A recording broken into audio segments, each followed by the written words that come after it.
வணக்கம். இன்றைக்கி நம்ம என்ன பார்க்க போகிறோம்னா, வக்ர சனி பலன்கள். இது வந்து பெயர்ச்சி இல்லை, நோட் பண்ணிக்கோங்க. இது வந்து ஒரு பெயர்ச்சி இல்லை. என்னென்னா வக்ர சனி பலன்கள். சனி வந்து வக்ரமாகும் 4.5 மாதத்துக்கு. சனி வந்து வக்ரம்னாவே சனி வந்து 4.5 மாதத்துக்கு வக்ரமாகும். அப்போ 2024 சனி வந்து வக்ரம் ஆகிறப்படி எப்போலேருந்து எப்போ வரைக்கும்னா 29 ஜூன்லேருந்து 15 நவம்பர் வரைக்கும் 2024 சனி வக்ரம் அப்படி. அதாவது 4.5 மாதம், July, August, September, October, November பாதி வரைக்குமா? அப்போ 4.5 மாதமாக வர அப்படியா? சரி, வக்ரம்னா என்ன? வக்ரம்னா ஒரு கிரகம் வந்து பின்னோக்கி செல்கிற மாதிரி இருக்கும், ஆனால் பின்னாடி வராது. ஒரு குறிப்பிட்ட டிகிரியில் வந்து ஒரு கிரகத்தை பார்க்குறப்போ, ஒரு சயின்டிஃபிக்காக பார்க்குறப்போ, கிரகம் வந்து நகர ஒரு ஆங்கிள் ஒரு ஆங்கிள்லேருந்து பார்த்தா பின்னோக்கி செல்கிற மாதிரி தெரியும். ஆனால் அது வந்து பின்னோக்கி செல்லாது. மூமெண்ட் மட்டும்தான் ஸ்லோ ஆகும்.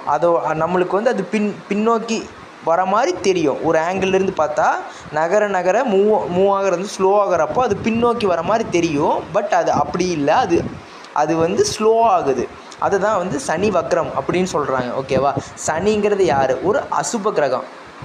அப்போது யாருக்கெல்லாம் சனி வந்து நன்மையை செய்வார்? இதுதான பெரும்பாலான கேள்வி. சனின்னா எல்லாம் பயப்படுறீங்கள்ல.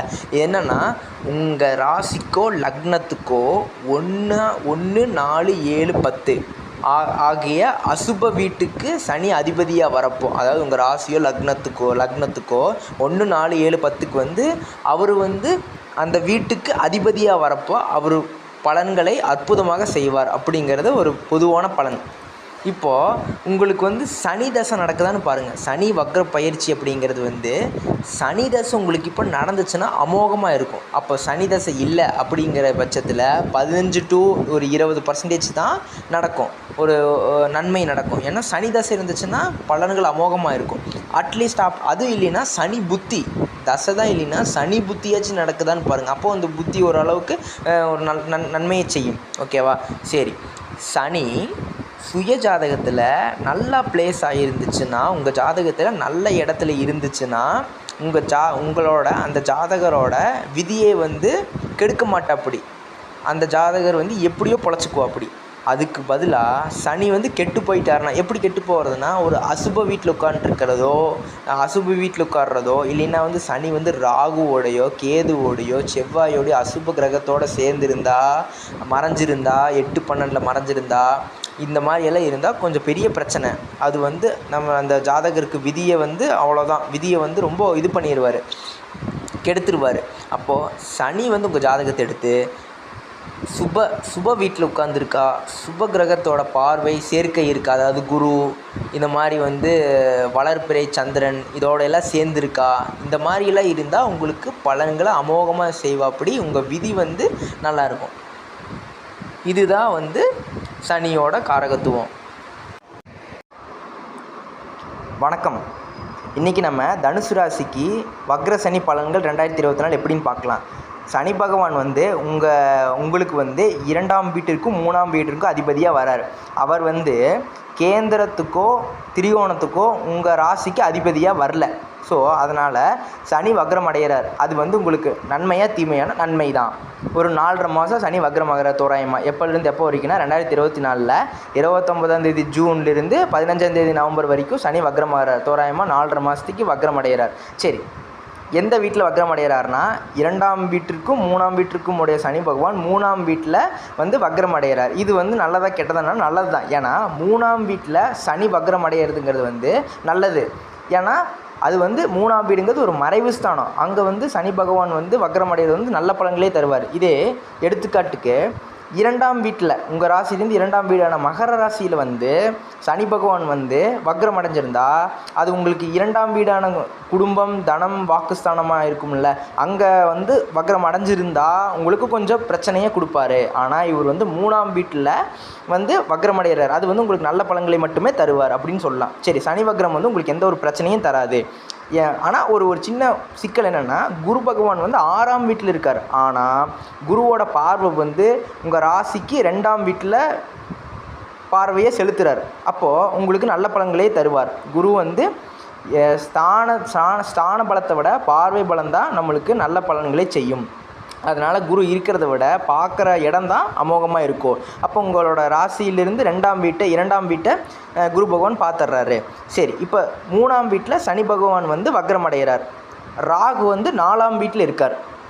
சரி, தனுசு ராசிக்கு சனி வக்ரம் 100% வந்து நன்மையை செய்யுமா செய்யாதா அப்படின்னா 100% நன்மையை செய்யாது. ஏன்னா 3ஆம் வீட்டில் வந்து சனி பகவான் வக்ரம் அடைகிறது நல்லது தான். ஆனால் ஏன் வந்து 100% அது வந்து பலன்களை நம்மளுக்கு தராது அப்படின்னா, மற்ற கிரகங்களான ராஜ கிரகங்களான ராகுவோ குருவோ அவ்வளோக்காக ஃபேவரபுளான பொசிஷன் இல்லை. அதனால் வந்து உங்களுக்கு சரி அப்போ எவ்வளோ பர்சன்டேஜ் தான் பலன் கொடுக்கும் அப்படின்னா, ஒரு 50 to 65% வந்து உங்களுக்கு பலன் கொடுக்கறதுக்கு கண்டிப்பாக கொடுத்துரும். 50 to 65% வந்து உங்களுக்கு வந்து நன்மையான பலன்களே தரும்.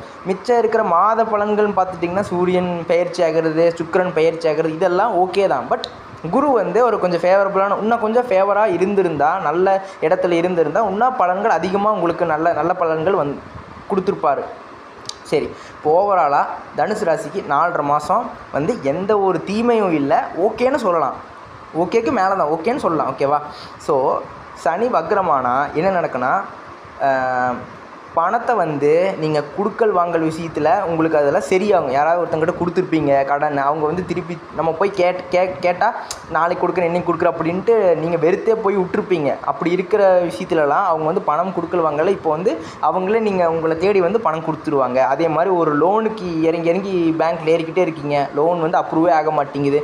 லோன் இந்த டைம் அப்ரூவ் ஆகும். இந்த சனி வக்ரமாகிற 4.5 மாதத்துக்கு வந்து எப்படி இருக்குன்னா, ஒரு வேகம் எடுக்கும். இதை நீங்கள் செய்கிற முயற்சி வந்து நல்ல வேகம் எடுத்து நல்ல பலன்களை தரும் அப்படின்னு சொல்லலாம். சரி, இந்த 4.5 மாதம் என்ன நடக்கும் அப்படின்னா, திடீர்னு கல்யாணம் ஃபிக்ஸ் ஆகும். எப்படி அப்படின்னா, குரு 6ஆம் வீட்டில் இருந்துட்டு உங்களோட 2ஆம் வீட்டை பார்க்குறார். அதனால் வந்து 2ஆம் அதிபதியும் அப்புறம் 2ஆம் அதிபதியான சனி பகவான் வந்து 3ஆம் வீட்டில் வந்து வக்ரம் அடைகிறார். அதனால் வந்து என்ன நடக்கும்னா, இந்த 4.5 மாதத்தில் நீங்கள் லவ் பண்ணிக்கிட்டு இருந்தீங்கன்னா அதை போய் வீட்டில் சொன்னீங்கன்னா உங்கள் பேரண்ட்ஸ் வந்து அக்செப்ட் பண்ணி நெக்ஸ்ட் லெவல் மேரேஜுக்கு வந்து எடுத்துகிட்டு போகக்கூடிய காலகட்டம் இந்த காலகட்டம்னே சொல்லலாம். ஏன்னா குயிக்காக நடக்கும். நீங்கள் இந்த ப்ராசஸ் பார்த்துட்டிங்கன்னா குயிக்காக நடக்கும். ஏன்னா சனி வக்ரம் அடைகிறார்ல, அதனால் உங்களுக்கு வந்து எல்லாத்தையுமே ஒரு வேகத்தோடு எடுத்துகிட்டு போவார்னு சொல்லலாம்.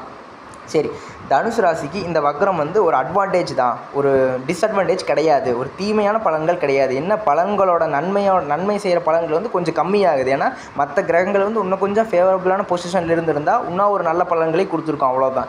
இது வந்து உங்களுக்கு வந்து 100% வேலை செய்யாது, ஒரு 50 to 65% வேலை செய்யும். இதுவே உங்கள் சுயஜாதகத்தை எடுத்துக்கோங்க. உங்கள் சுயஜாதகத்தில் உங்களுக்கு வந்து இப்போது சனி தசையோ சனி புத்தியோ நடந்தால் உங்களுக்கு இன்னுமே வந்து பலன்கள் அதிகமாக கிடைக்கும். ஒரு 70 to 80% வந்து உங்களுக்கு பலன் கிடைக்கும். அதுக்கு நீங்கள் உங்கள் சுயஜாதகத்தை எடுத்து சனி தசையோ சனி புத்தியோ நடக்குதான்னு பார்த்துக்கோங்க, அவ்வளோதான். உங்களுக்கு வந்து இப்போது தனுசு ராசிக்கு சனி வக்ரம் அடைகிற காலகட்டம் உங்களுக்கு அமோகமாக இருக்குது. ஒரு 4.5 மாதம் உங்களுக்கு வந்து ஜூன் 2024 29 ஜூன்லேருந்து 15 நவம்பர் வரைக்கும் உங்களுக்கு அமோகமான பலன்களை மட்டுமே தருவார். நன்றி. All the best.